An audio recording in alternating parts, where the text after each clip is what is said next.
The other day I was driving to the gym when I noticed this strange contraption behind me. This abstract, alienized, hella futuristic object rapidly approaching me. It didn't even look like car lights behind me, it was just straight confusion. Eventually it got tired of my 1997 beat down hoopty going 15 kilometers an hour and decided to just speed right past me.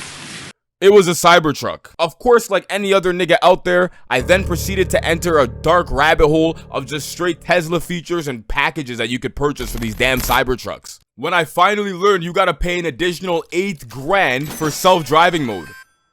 As if that isn't one of the main selling points of the brand. Like, what the fuck? The year is 2025 and companies have learned that it is more business lucrative to sell certain versions of their product where they're limited on purpose, or they'll just sell everything as a monthly subscription. This shit reminds me of a few years ago when BMW tried charging niggas for heated seats. Because, you know, buying a car for $50,000 wasn't enough to be allowed to control your own damn seats. In 2022, these niggas started charging people in the UK and South Korea $18 a month just to heat up your 2 front seats.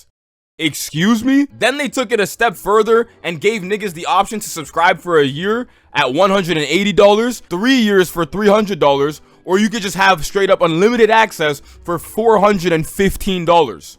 Fucking hell, man. I'd be damned if the car that I paid for with my money can't heat up its 2 front damn seats. It'll be the middle of the winter and niggas are sitting in the car literally freezing their ass off, talking about, yo bro, can you heat up the seats, bro? Nah bro, money was short this month, bro. I didn't have the 18. Bro, what do you mean 18, bro? I gotta pay every month to heat up my seats.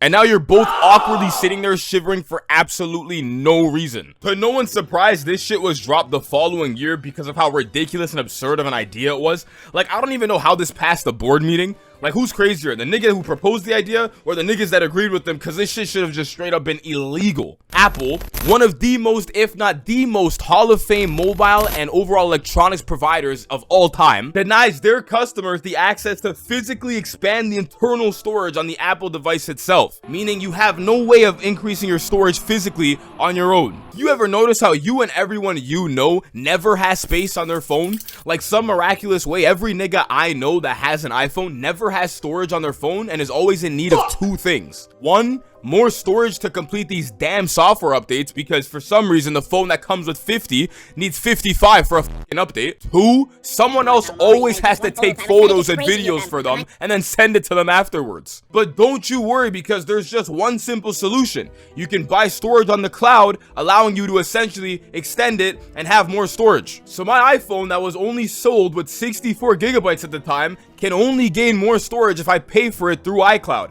I can't physically upgrade the storage on the iPhone itself, even though it's my iPhone that I paid for with my money, but I can go onto iCloud.com and buy more storage for a monthly subscription. And to make matters even better, they give everyone 5 gigabytes for free on their iCloud website, and then they'll have to charge you $1 a month for 50 gigabytes, $4 a month for 200 gigabytes, $12.99 a month for 2 terabytes, yada yada, you get the point. And in case you live under a rock, in 2025, 5 gigabytes of space is absolutely nothing. I think the software on my damn fridge in the kitchen takes more space than that. And so just like anyone else who's suffering from the modern day side effects of consumerism, I upgraded. And now Apple has been getting $1 a month from me every single month since, I don't fucking know, 2019. And it doesn't help that ever since I did upgrade, it filled up damn near instantly, and I probably haven't been using this feature, but it doesn't matter because who gives a fuck? I mean, it's just $1, right? And without opening up that stupid ass Android versus Apple debate, I will say this is one thing Android does do better, because I could actually go into an Android and just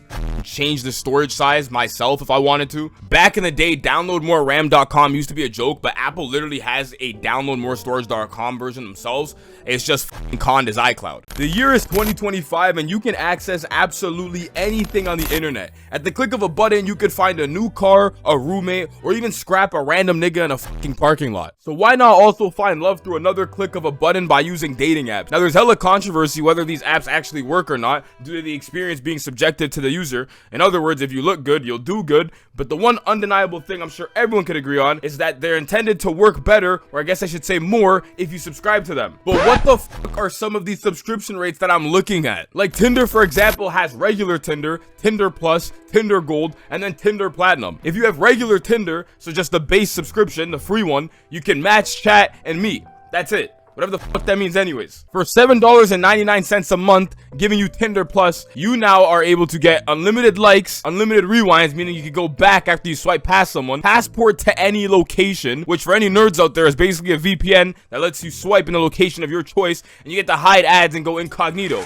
Alright, that's not too bad. At $24.99, Tinder Gold gives you weekly super likes, because I guess regular likes aren't enough. One free boost, which makes you one of the top profiles in your area. You can see who likes you. Why is this even hidden? And you get new top picks every day, which is literally just the app telling you who they think would be a top match. Give me your damn phone, I'll tell you who's a fucking top match for $5 a month for free. I'll do it for free. And at a whopping $29.99 a month, Tinder Platinum lets you message before matching, which bypasses the whole purpose of the fucking app. Gives you prioritized likes, so you now appear at the top of people's feeds, because I guess the super like wasn't enough, and you can view the likes you sent out within the last 7 days. Again, why is this even a feature? Like, after looking into all this shit, so much of it just seems like redundant, unnecessary features just to get you on that monthly subscription. Like, half of these things don't even need to be there. Why the f is there 3 different versions of likes? Like, super like, prioritize like. At one point, you're able to completely defeat the purpose of Tinder, you know, match, chat, and then meet with the fucking platinum subscription, considering you're able to just straight up DM niggas before matching.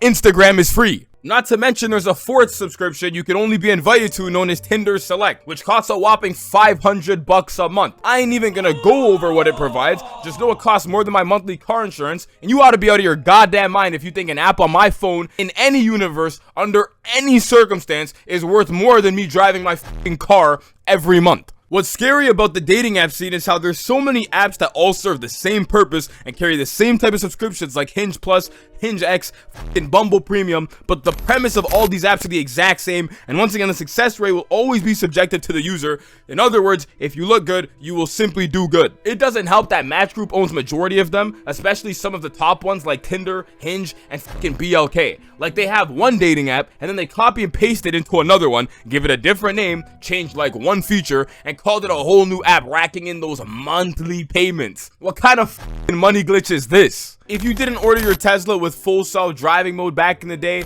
don't worry, because they're now giving you the option to pay $99 a month just so you can have access to the FSD. And if you were born into a more fortunate circumstance in your life, you could drop the $8,000 today, ensuring that your Tesla comes with the full self-driving package and you won't have to subscribe monthly. And just wait, because it doesn't stop there. They're also charging you for the range extender, which by the sounds of it is literally a boost to battery, giving you more distance on trips for an additional 16,000 USD. And don't worry, because you could reserve it today for an additional 2,000 just to ensure when it's your time to cough up your damn near 20 grand, you can do it no problem, no hesitations. Now with this range extender, it's projected to be released mid-2025, so some point soon. But does this now mean all the trucks produced after it are going to come with it already installed, or are they just going to continue selling you the base 325 mile versions and make you cough up another 16 grand for more?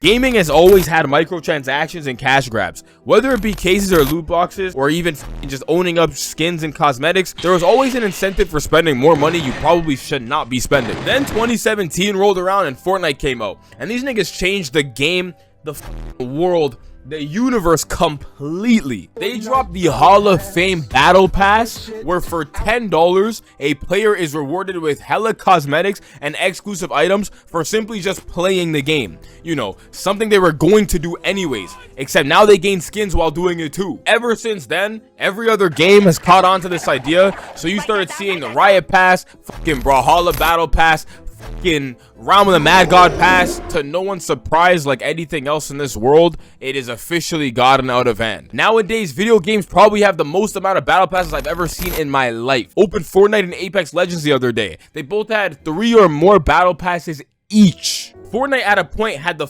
battle pass, OG battle pass, Lego pass, music pass. I seen Apex had a fucking battle pass, ultimate pass, ultimate plus pass. Like, bro, what the fuck is going on? And what makes matters worse is these games have in-game currencies like Apex coins, But there was a point where you couldn't even use the coins to buy the battle pass anymore because they straight up wanted you to just spend money. Like, you pay real life money for the in-game currency but can't use the in-game currency to buy the battle pass because God forbid they don't get your $10 for the month. So now you have to spend $10 every season, and the in-game currency you would normally get towards the battle pass can't be used for that anymore and can only be used towards other cosmetics and skins in the game.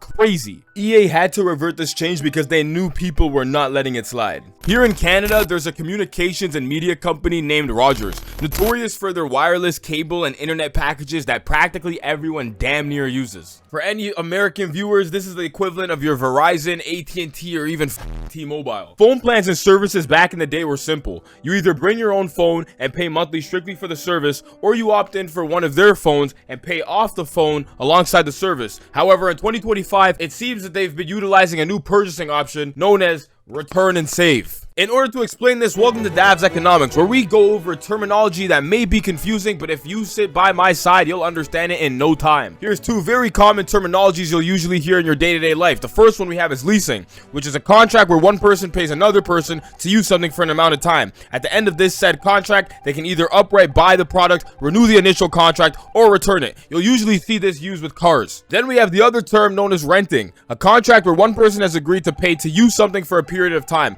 Typically, there's no option to advance further at the end of the contract unless you choose to continue renting. You'll usually see this with apartments, condos, etc. Now that you understand these two common terminologies, we could go back to Dav. This return and save option allows you to pay a reduced amount assuming you're going to give the phone back. And in the event you don't, you're paying the remainder of how much the phone was worth in the first place. Like, if I have this iPhone 15 Pro that retails at $1,799, hell, when did iPhones become almost $2 I can save in return, now placing this phone at $1,208, while I'll pay $50 a month over 2 years, and because you're utilizing this promotion, they'll deduct another $15 on top of that. So you're now paying $35 for 24 months, which will cost you $840, and when it's time to give it back, you're down $840. That's it. Just down $840. So you essentially just borrowed or rented the phone. Mind you, this is strictly just the phone, not including the service, aka your phone plan, which in this case can only be a plan which is minimum $65 a month, because you know it has to be a 5G Infinite plan, despite that only being the only option, placing you now at $100 a month. Like, what the f? In case you're still not picking up what I'm putting down, you're paying to give the phone back, meaning you're just losing money that could be going towards buying a phone you actually own. But they're selling it to you as if you're actually saving something. Whole time niggas aren't saving shit. It's just more ways to confuse people into signing up for things they don't even actually understand. In the event you decide to give the phone back, you practically just rented the phone.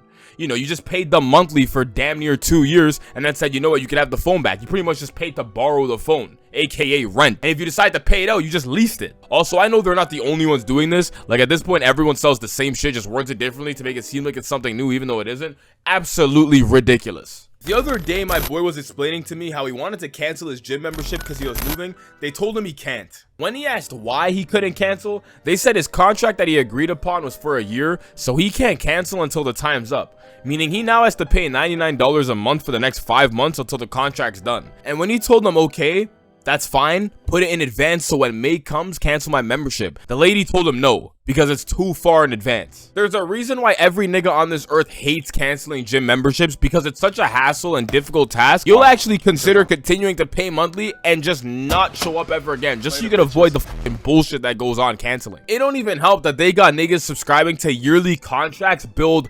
monthly. Like, normally when you sign up for something that's a monthly payment, you're simply paying month to month until you don't want it anymore. Worst case scenario, they'll make you pay first and last, which is kind of helpful because when you do cancel your membership, you can still go for a month until your subscription's actually officially over. This gym is placing niggas on a yearly contract billed monthly. What kind of shit is that? As if gyms don't normally have a yearly option where you just pay the $500 that moment for a reason. And I get it, he did sign up for it, so that means it's inevitably an option somewhere on the fucking website, and he did probably skip over some form of TOS, but I don't even blame him for skipping over it, considering when you go on the website, they only have a small section on the bottom that actually considers this fucking message and lets you know that you're billed monthly on a yearly subscription. I guarantee you they put this shit at the top. Every nigga and their fucking mom is clicking off this damn website. And I dare you to try to use a music music streaming service without ever paying for it. Like, at least with Apple, they know what's going on over there because they straight up won't even let you use Apple Music unless you upright pay for it. I dare you to try to use Spotify without premium. That shit will literally take years off your life. You can't listen to anything because there's too many annoying ass ads. You can't listen to music offline because you have no download option, meaning you always need some form of a connection. In playlists, you're stuck on shuffle mode. So let's say you're in a place but you want a certain song to play. You can't do that unless you get premium. And you can only skip songs up to 6 times in an hour. So even in shuffle mode, you have 6 skips. Fuck. And I get it. When it comes to the music industry, everything is owned by royalties, and this guy signed to this label, and this label's tied with this music group, blah, blah, blah. But for these platforms to even let you download or use the app, giving you the illusion the app is free, then you try to use it to only realize it's not free, fucking hell, man. It's just marketing 101. And I get it. Everyone's gotta eat. These companies gotta make money and provide for their families as well. But at some point, isn't your stomach full? How much monthly subscriptions or limiting features is too much before they realize majority of niggas can't even afford half the shit they're selling? Like, if you guys owned a lucrative business, are you taking the subscription approach, or better yet, limiting your product on purpose, then selling it in the future, deeming it a whole new product? Fucking hell, man. I'm sounding crazy again, bro. It's time for me to go, man. I gotta cut this shit out, bro. Kiss that. Kiss that. Kiss that.